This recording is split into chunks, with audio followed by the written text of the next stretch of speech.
turf americano, e não só turf americano, e muita contribuição para trazer aqui para a gente de algumas experiências vividas positivas, algumas problemáticas. Então, eu passo a palavra aqui para o Tom. Antes disso, quero só rapidamente colocar a vocês, o Tom tem praticamente 30 anos vivido, um pouco mais vivido nesse mercado, como profissional. Ele praticamente viveu desde a formação da empresa TVG, uma empresa constituída para a parte de transmissão, imagens e apostas. Praticamente os primeiros 8 anos teve como um dos principais executivos lá, para não dizer que foi um dos idealizadores do processo da própria TVG. Depois disso, transitou por Churchill Downs também, como um alto executivo. É uma experiência muito grande vivida nesse mercado todo. Ponto importante da participação do Tom também é que ele hoje vem na figura de consultor. A nossa associação tem essa preocupação, trouxe a ele exatamente por ser uma pessoa neutra, ele não está vinculado ou ligado à empresa A, ou B ou C. Então, nós vamos poder ter uma impressão de um executivo com 30 anos de experiência nesse mercado e que não tem tendências, não tem lados, etc. Ele vem aqui para dizer exatamente o que é a opinião e o que ele realmente acredita dentro dessa indústria. Tom, please. Obrigado. Desculpe, não falo português muito bem. Meu português não é bom o suficiente para assunto tão importante. So, I will speak English.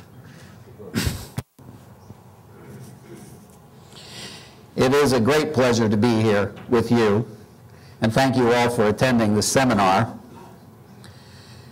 Let me begin by stating my appreciation to the APFT and its president, Alessandro Arcangeli, for sponsoring this seminar and my participation in it. Before we get to the business of horses and racing, let me give you a little background about myself. I grew up in Albany, New York, in New York State, in the United States. Some of you may know that New York presents some of the finest horse racing in the world each year in July and August at a racetrack called Saratoga. I hope it doesn't make me seem older than I am, but I saw the great American racehorse, Secretariat, run at Saratoga when he was 2 years old and 3 years old. I was just a bit older. I was there to see him each year with tens of thousands of other very fortunate people.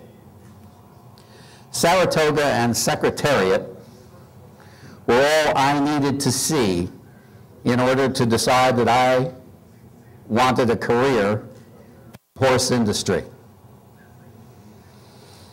While I attended Harvard University from 1973 to 1977, I worked at the racetrack, helping to groom and train horses.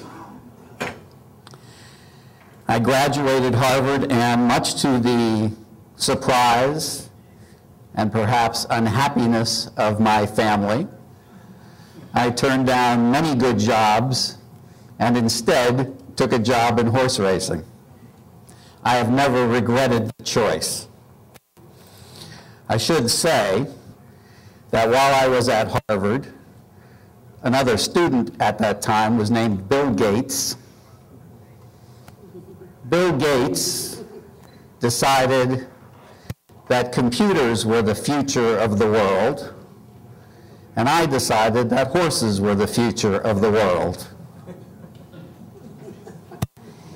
He is now one of the 10 wealthiest people in the world, and I'm speaking to you.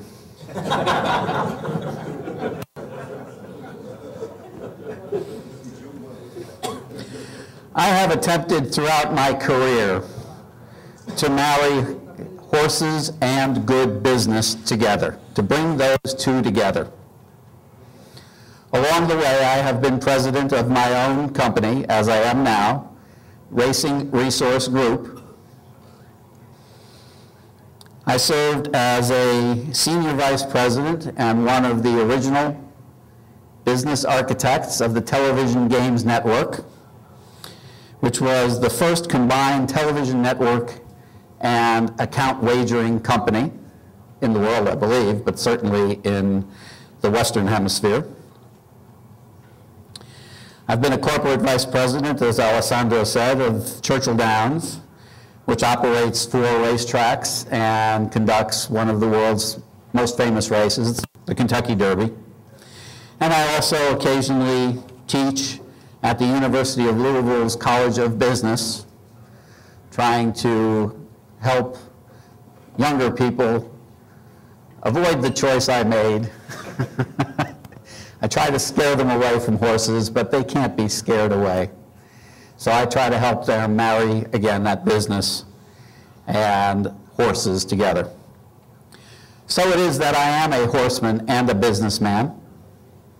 I consider myself a horseman first. But I am able to speak to both high technology, which horse racing is when it sends its signals all around the world and allows people who are thousands and thousands of miles away to bet on a horse race and receive their money within a few minutes after that race is over. That's the high technology of horse racing. And the low technology of horse racing, I'm very familiar with that too, because I've cleaned horses' stalls, and I do it all the time. I clean up after my horses just as readily as I make decisions about high technology. I'm here because I care about horses and I care about horse racing. I care about the future of both. As all of you know, the United States exports many goods and services to the world. But there is one export that stands above all others. You may not know, but America is the leading exporter of advice. We will gladly advise you how to run your life, how to run your family, how to train your dog. We have unlimited advice for you.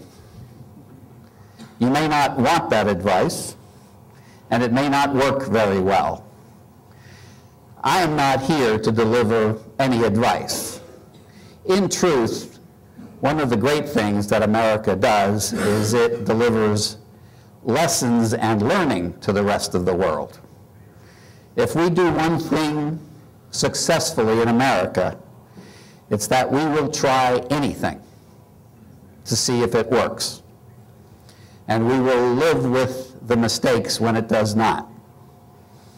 As we will see in a few minutes, American horse racing is not a model for anybody to follow. That does not mean it does not have its successes. But I am simply here to bring some experience, to bring some learning from around the world, and hopefully to help point the way to some useful directions for Brazil. I've arranged my presentation today to address 10 questions. The first 5 are background information. So please bear with me while perhaps I talk about things that you may know about, or you may be wondering how they relate to Brazil. But the second 5 will be very specifically dealing with the question of the future and how we get to a better future together. I hope I don't offend anybody with anything that I say. If I do, I will blame the translation. And what I would like to do is I will move all the way through my presentation, and then we will have questions and answers at the end again. And so along the way, please write down any questions you might have, and they will be translated. And if I don't like the question, I'll answer the question I want to answer, rather than the one you give me. So let's get started.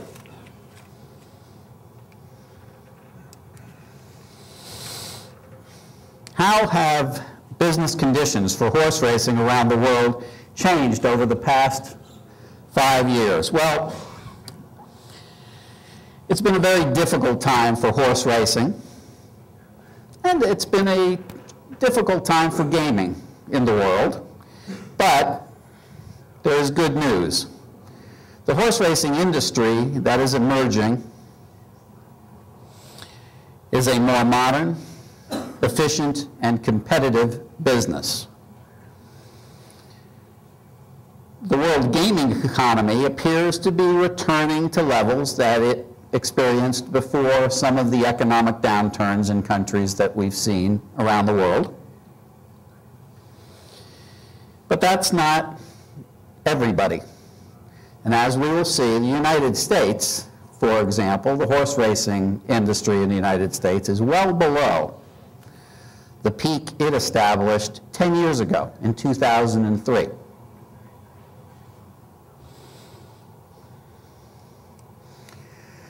It should not surprise anyone that horse racing is very sensitive to changes in the economic climate. Horse racing has many internal economies working at the same time.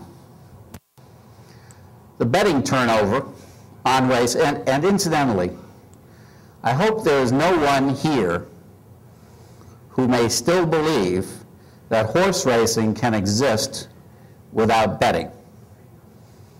I still encounter people in the United States who tell me that if only the gambling part of horse racing were left behind, everything else would be fine.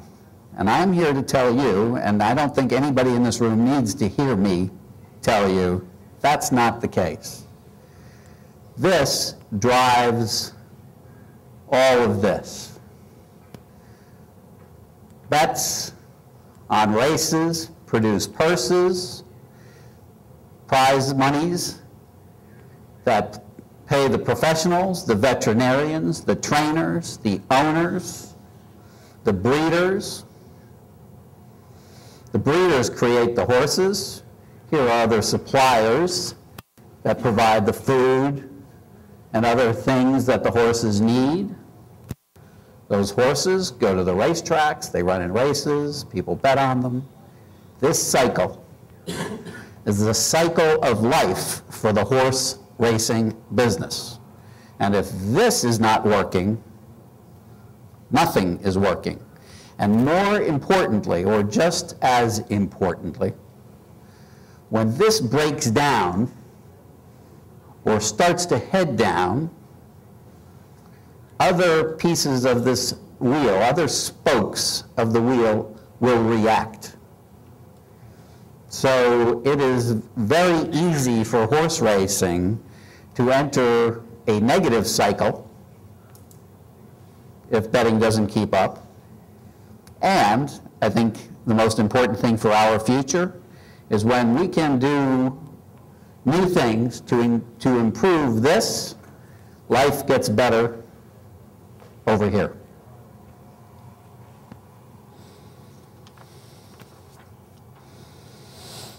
That wheel has to balance itself.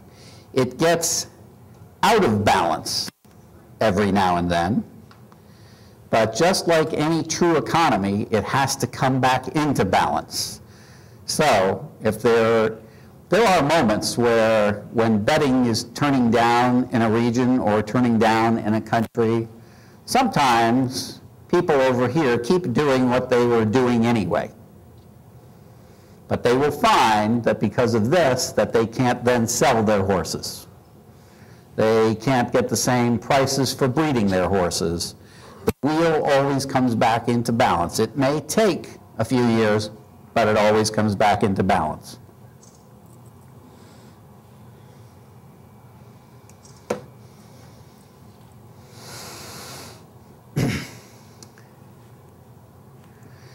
This is the balance of trade.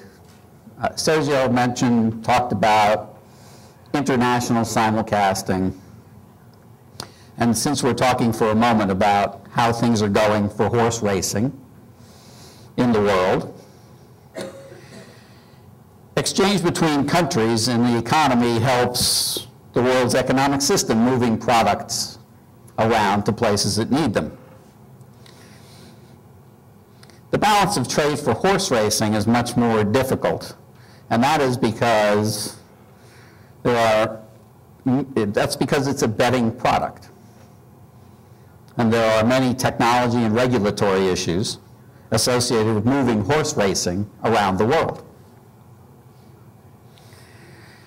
The purpose of exporting your product to the world is to allow people out in that world to bet on it. But it's not that simple. Everybody in racing wants to export. And very few people want to import very much. There are some importers, but when anybody in racing talks about international simulcasting, they're almost always thinking about sending their product out to the world, because that sounds great. They're not so much ready to talk about taking products in, and in many cases, they don't need the product. If you think about horse racing, you could think about horse racing product like a television programmer might. In television, they think about day parts, and they're constantly looking at programming to fit into their programming wheel. What we have found in the last few years is that there is now a 24-hour-a-day programming capability, not just for horse racing, but for gaming at large. Online poker, for example, has found that there are as many players at 4 a.m. as there are at 9 p.m. or 3 p.m. in the afternoon. So, Brazil is an example right now of a country that many other countries might want to export to, because it's a big marketplace. We will talk about the shortcomings of that in a few minutes, or where we could be better. But there is no immediate demand right now for Brazil's product out in the marketplace. So when we talk about reciprocity,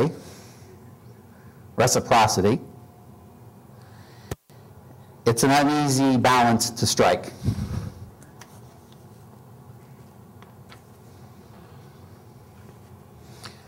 I believe that to be successful internationally, you must first have a healthy business at home. I cannot think of very many successful international simulcasters, people who send their signal out, that do not have a very healthy racing and breeding business at home. So if we intend to see Brazil do much better in the international marketplace in the future, the first place for us to be looking is at home and what needs to be done here to have a healthy system. Without that, we will never have a product that is in demand in the world. Looking ahead in the international marketplace, but just looking ahead for horse racing has many advantages. Starting with the horse.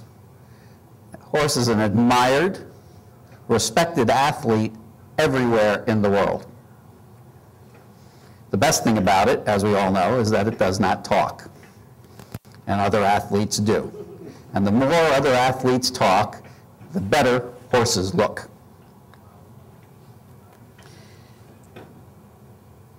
The greatest weakness that I see, and incidentally, there are also the fact that horse racing was approved in many countries first has given it some laws that others do not have, including, in many places, the ability to go online, the internet, without much competition, or without as much competition as it might have if the other forms of gaming were legal. That's an important point for later on.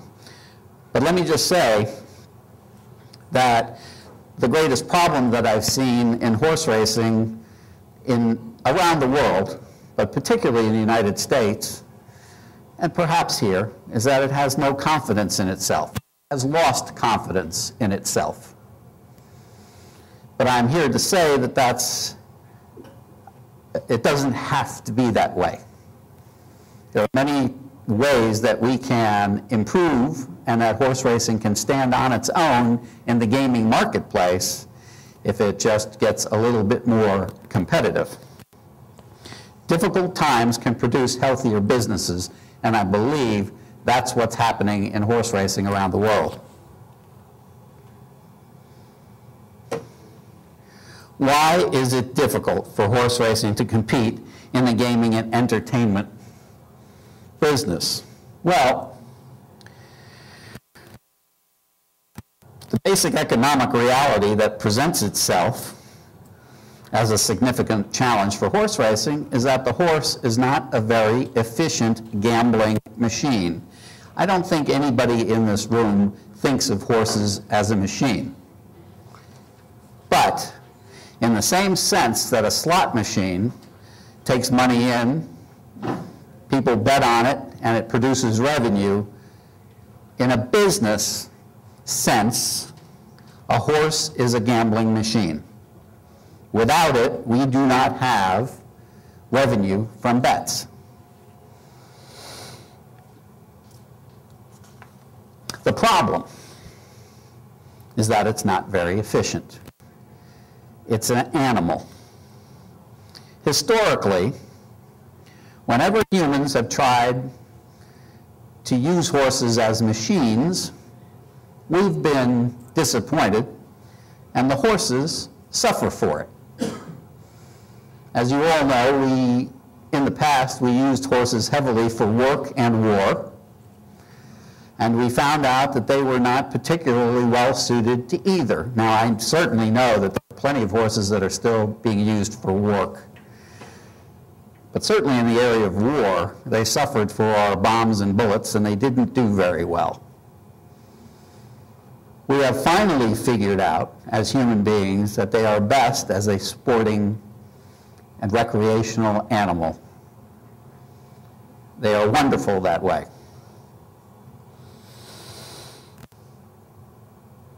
But when we start to dial into our wheel more races, we can't simply turn the horse machine on and make it do more for us. Whenever we have tried, again, the horses have suffered for it. We're now asking them around the world to race in the cold of winter and the heat of summer, every day, everywhere, as often as they possibly can. And horses have told us that they're not really that good at that. They start to wear out. The best example of that in the world is the fact that in the United States, where we put the most pressure on the horse population, we've gone from a peak of 11 starts per horse per year in 1950 to 10 starts per horse per year in 1980 to 6.2 starts per horse per year in 2011. Today's average American thoroughbred races about half as often as its predecessor. And we think we know something about selective breeding. We need to be very careful when we start talking about whether we are producing a gambling machine that is better than it was before. Here is, well, let me say also, the horse is a wonderful production machine in the sense that it knows how to reproduce itself. And it doesn't need us to help it do that. It's been doing that for centuries. But it's not a very good production machine on demand. You can't tell a horse, let's have 2 foals, or 3 foals, or 4 foals this year. It can only manage 1, if that. So in another business, you might be able to dial up more production fairly quickly.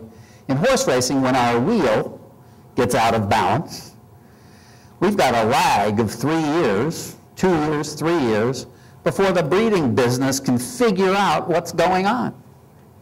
And then it has the problem that there's a 3-year lag before it can figure out where we're going. That's extremely difficult in business terms. So, here's the good news. Technology has given us an opportunity to compensate for this very real and understandable set of limitations that horses have as gambling machines. Again, the beauty of the horse is that it's not a machine. Technology allows us to take a horse performance and send it out. Simulcasting. Okay? Simulcasting gets discussed as if it is only races showing up places. Simulcasting is a very, very important economic driver in this business because it allows us to take a horse performance and produce more betting on it, more revenue from that performance. And when we take a group of horses and put them together in a race, and we're sending that race out, that is an economic benefit for the horse because it allows us to fill demand out in the world without asking the horses to do more than they can. You may have, particularly if you are a breeder of horses, you might have a question right away, and a trainer certainly, which is, doesn't this mean we will need fewer horses bred in the future? Well, yes and no. I'd say technically yes, but as a practical matter, we have plenty of room in our races for more horses right now. That's not the issue in filling our races. But even if it did, even if the simulcasting worldwide puts downward pressure on the number of horses needed, if you think about it, if those horses produce more betting, if we're smart, the horses are just doing what we ask them to do. If we are smart enough and we produce more betting on those horses, then the value of each one of those horses goes up. And the breeder's life gets a lot better because there will be more people ready to buy the horses that are running for bigger purses that were created electronically. So all of us have had to rethink our relationship with technology in this business. And I think it's important for us to establish here today and moving forward that horse people and technology have to be happy together. The future does not lie in drawing back from technology and trying to have people do something that they no longer want to do. Go places, do things. We can't force the consumer to do anything. We have to listen to what the consumer wants. Okay? We can't force the wheel to do anything. The wheel wheel just rolls, and we have to watch where it's rolling and try to direct it to the most productive places possible.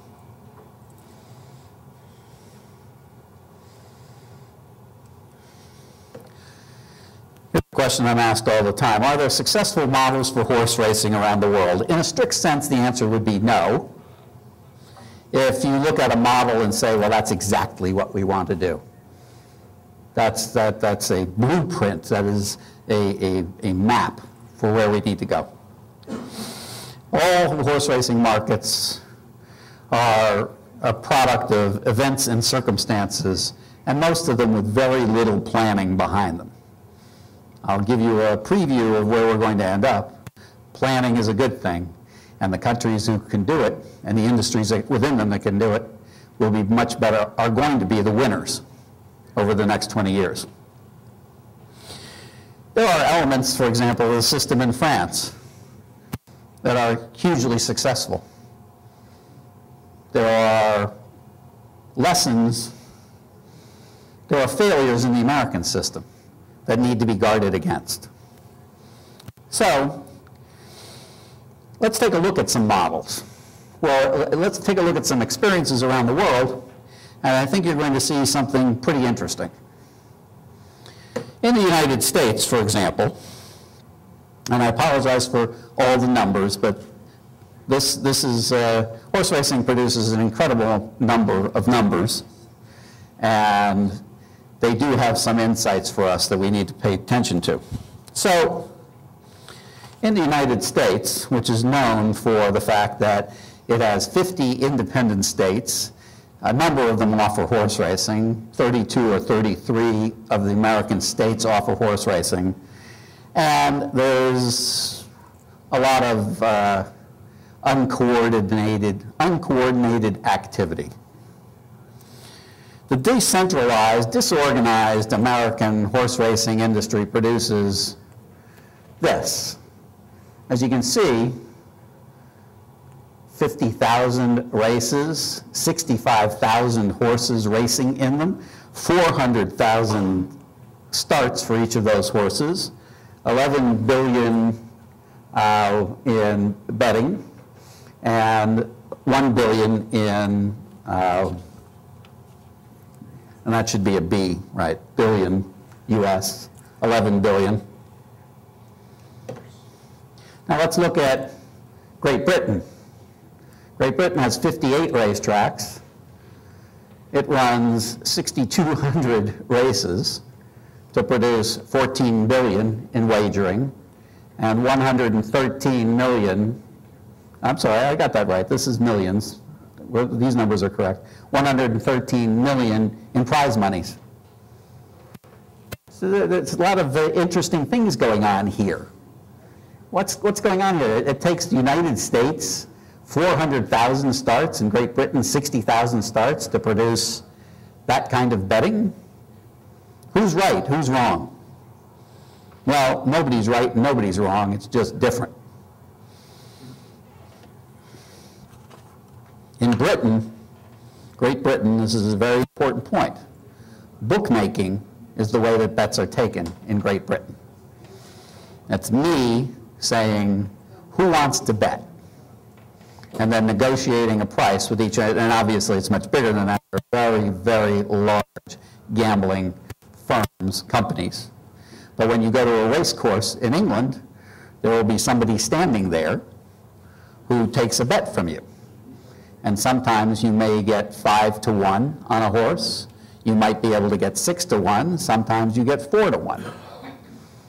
The most important thing that we have to talk about bookmaking is that it pays very little from turnover into purses. This model, when and there are days when I do think I'm an expert in this business. Many days I don't, but when I look at that, I don't know how they have a racing industry in this country. I don't know how they do it. I don't know how anybody owns a horse that doesn't have shake in front of his name.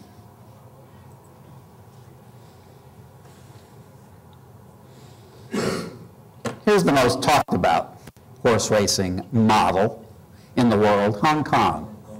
Hong Kong takes 2 racetracks and 770 races, compared to 50,000 in the United States, to produce approximately, well, more betting than in the United States. And the good thing about Hong Kong is they don't have to care about breeders because they just buy the horses they need. It is a government-granted monopoly to run a fully integrated industry. The Hong Kong Jockey Club does everything. They pay the trainers, they pay the horses, they house the horses, they schedule the races, they do everything. So if you like this model for Brazil, then let's go get the government here to approve a monopoly for us to own everything and to tell everybody what to do. Does that sound like we can get that done, Alessandro? Yeah, I don't think so. One more. Incidentally, Hong Kong Jockey Club also boasts over 1 million customers for its telephone and online system. It's remarkable.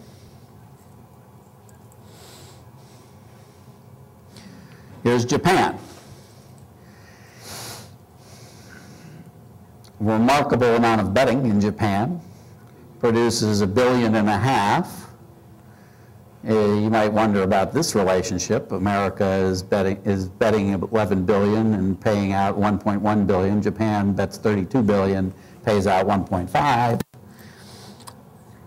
I'm no better than you in figuring out how all of this works. I have a simple message. There are many different ways to get to where you want to get to in the world.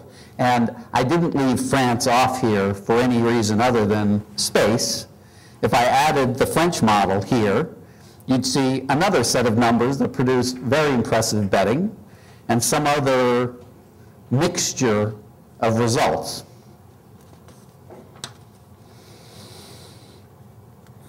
So there's no plan that can be copied. If we could all agree, we'd go get approved to be Hong Kong, and it would be a wonderful world. And I would move here in order to help run that. But that's not going to happen anytime soon.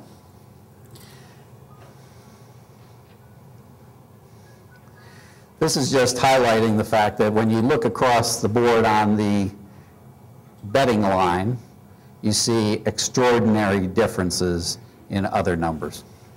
Nothing that you didn't already see.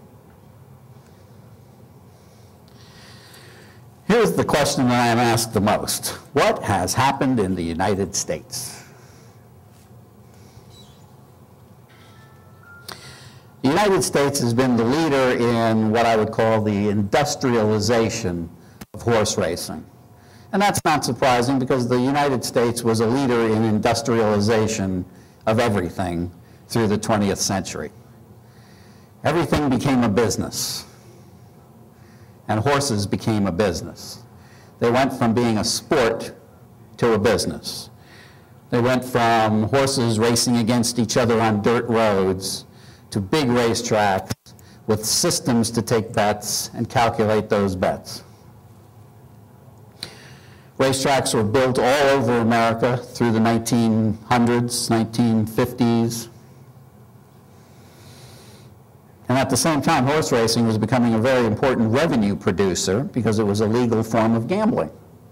So it became institutionalized, industrialized, and institutionalized.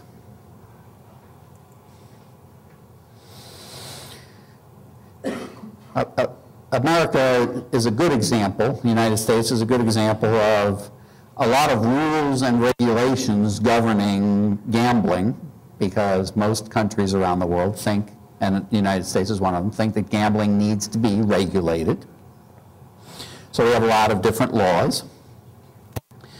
But by the 1970s,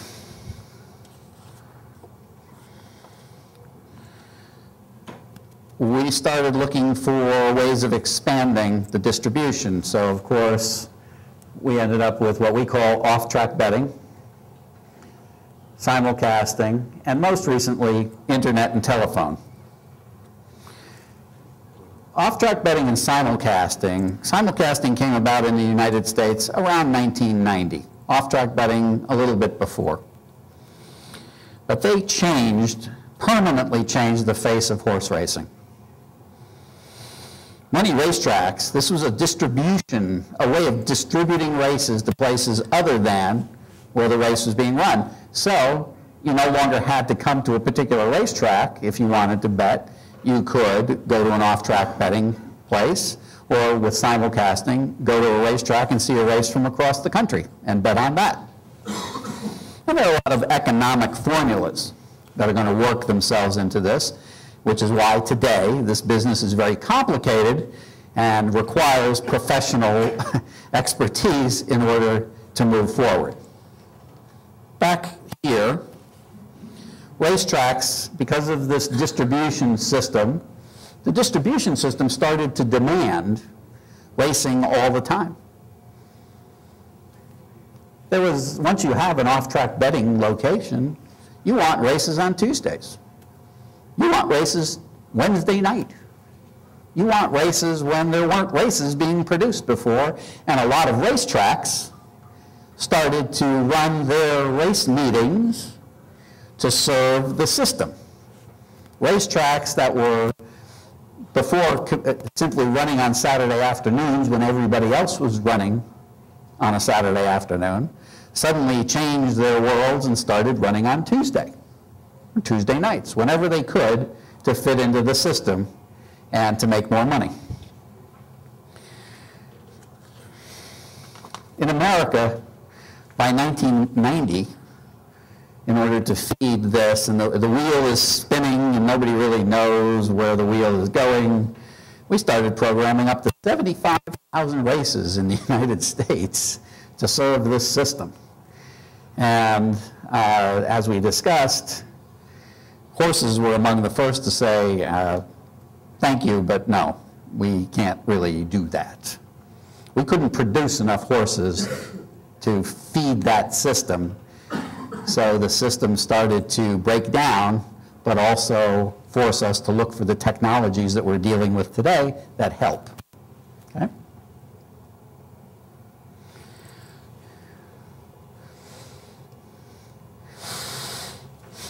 Let's look, and I apologize, but the United States produces so many numbers that I had to squeeze them on the screen, and to the extent that you can't see them, stand up, but you'll get the idea of what's going on here, right? You can see that betting in the United States peaked in 2003 and has since been going down.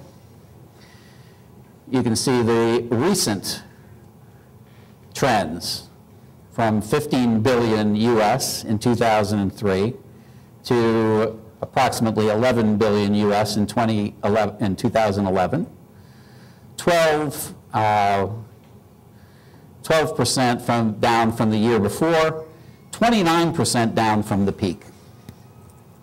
I'm not commenting yet on why, I'm simply pointing out. This is the US experience, and a lot of times you hear people may come down here and tell you how wonderful things are in the United States. I don't think the numbers can prove that out. Okay? So you can see here, prize monies in the US are still holding up, and there's a reason for that we will discuss in a little while. But in terms of revenues, the thoroughbred business in the United States in 1982 was producing 14% of the revenue that gambling in general in the United States was producing. 14%. Today, we're producing 2% of the revenue. Okay?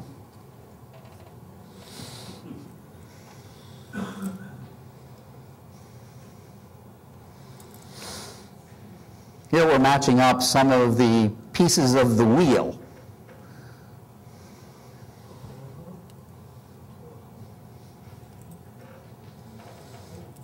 And you can see that this piece eventually forces adjustments over here.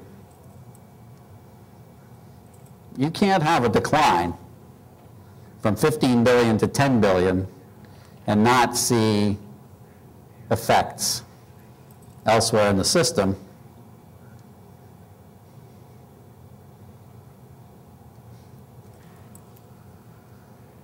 Registrations are now going to be, this is the piece of the wheel in the United States that is now in trouble.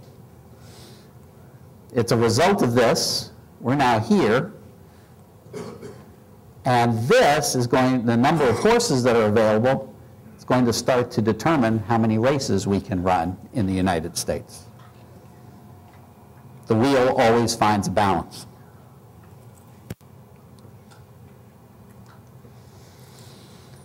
So, why did this happen? Well, there are a lot of reasons why people are betting less on American races. Competition for gambling dollars in America has increased dramatically with the increase in casino gaming there. We've lost touch with television and customers who watch television. We also, the world is much more, there's much bigger entertainment business than there used to be. So in the end, remember that revenue figure we just talked about?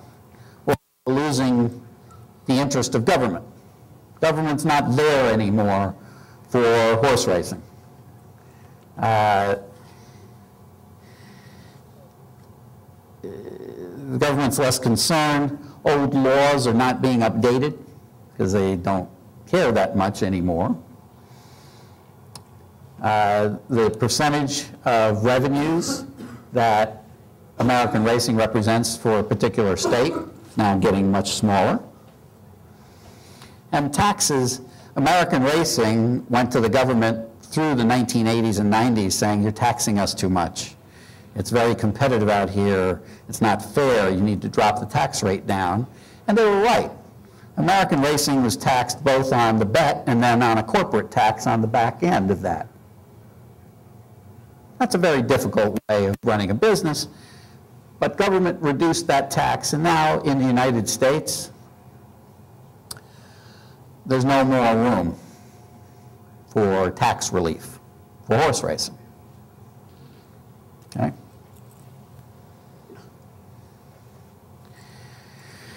This is the picture of a disorganized industry. We could be a case study, a study at business schools everywhere around the world. And we are in some instances. There is no plan, and there's no coherent planning, and there's no coherent response in the United States. Now, the industry has found efficiencies because it's had to. It has embraced technology because it's had to.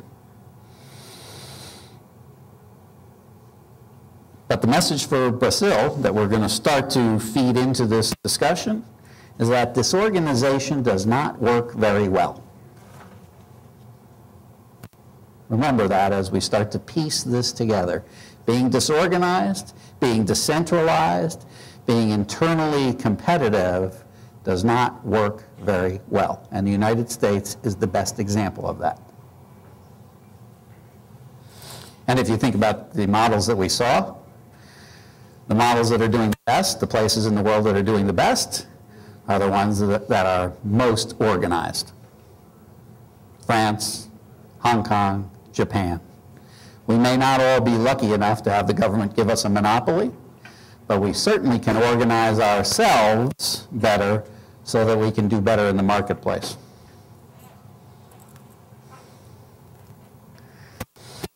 Okay, how is Brazil doing compared to other racing countries? Excuse me.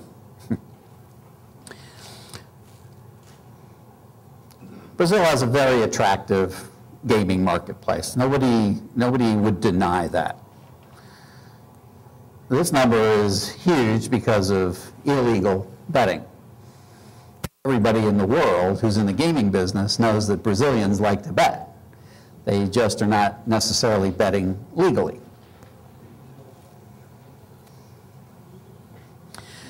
This leads to some conversation about the role of government, because obviously,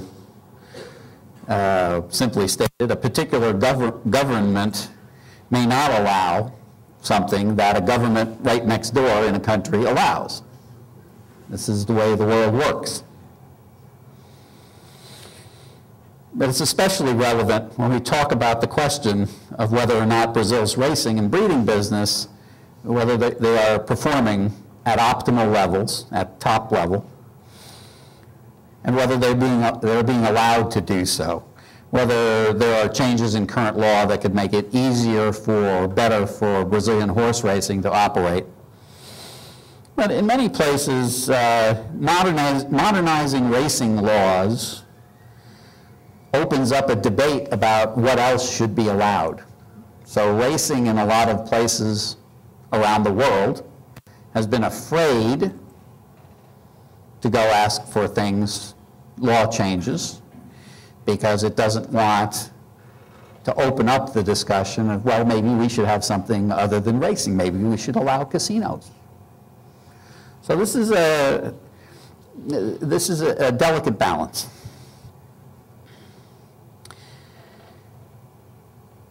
Clearly, racing laws need to be modernized, and racing should be allowed to be more competitive in the marketplace in general. When it comes to government restrictions on gaming, on gambling, in my experience, people find ways to play, whether or not it's legal. Laws that deprive people of the entertainment that they want generally drive those people to other illegal outlets. And we're seeing that in Brazil today. This has become especially true with the internet. Now, before anybody misunderstands me, I'm not saying that the right thing is for every country to allow people to gamble on anything they want. Every country has its own set of circumstances, traditions, customs, and it's not clear to anybody what the perfect gambling policy is. The message for us here is fairly straightforward. In Brazil, where casino games and internet poker are illegal, people are still betting on them. And it's very hard to manage that reality. I recently encountered a quote from a member of Brazil's Crime Prevention Task Force saying that because internet play is illegal, and I'm quoting here, the Brazilian player can be punished. You cannot use the excuse, this gentleman said, site is based outside the country.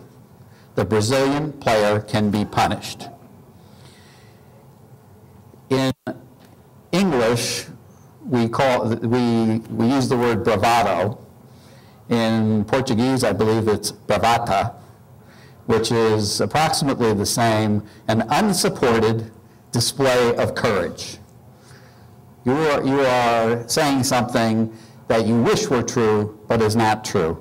The fact is that if something is popular enough, government cannot punish its people for doing it, because no politician wants to lose the votes.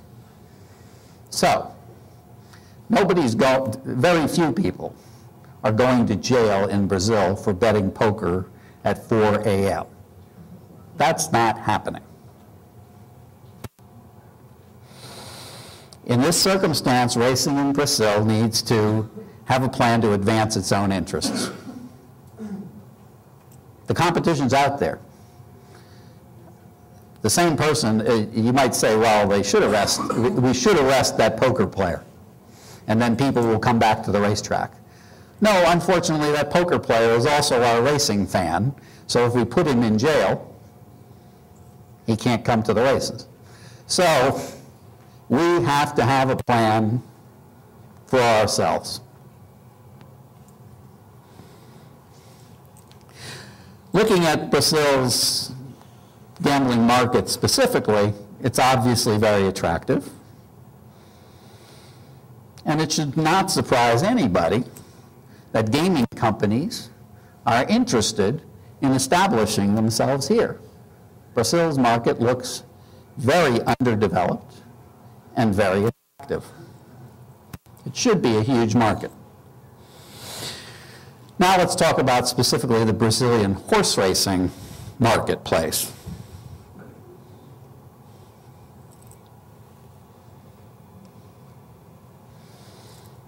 I hope you can see this down here.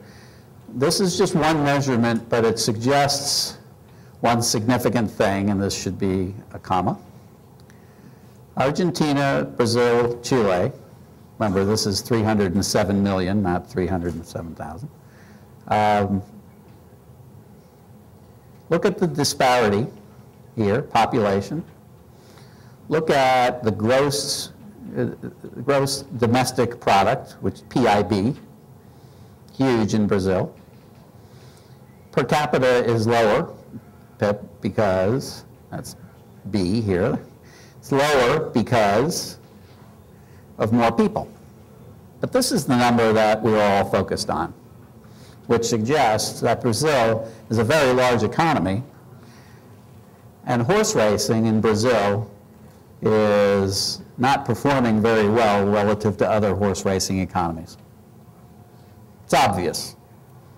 Anyone can look at these numbers and say, something's wrong here. Why is Chile, with a much smaller population base, producing more betting?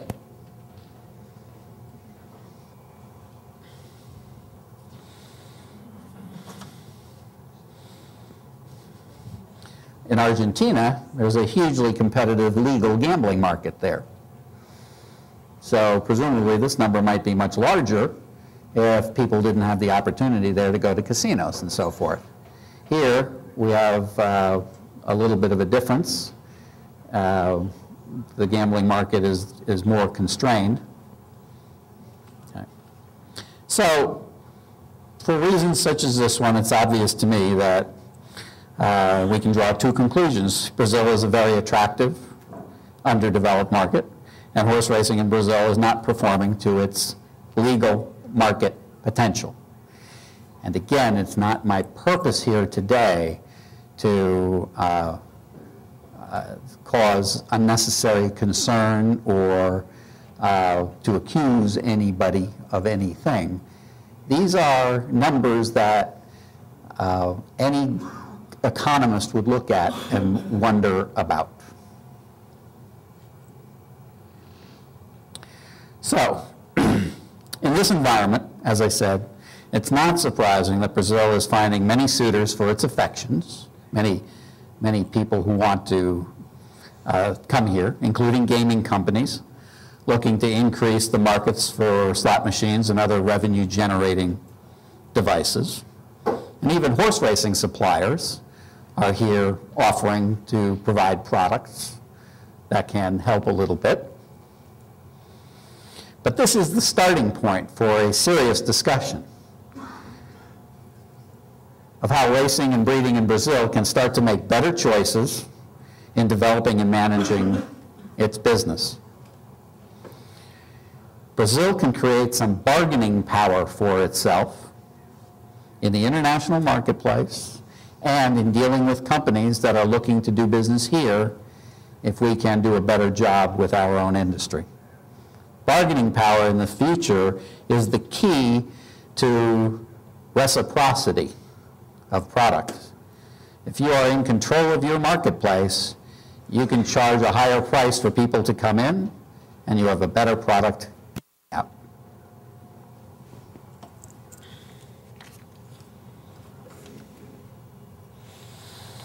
What is Brazil's position in the international marketplace? And again, please don't let me offend anybody. I'll start with the good news, clearly. The racehorse produced in Brazil is highly regarded. In breeding products, Brazil is doing well. How could it be otherwise when a Brazil-bred horse wins the Dubai World Cup? Trainers and breeders in the United States are well aware of the quality of the horse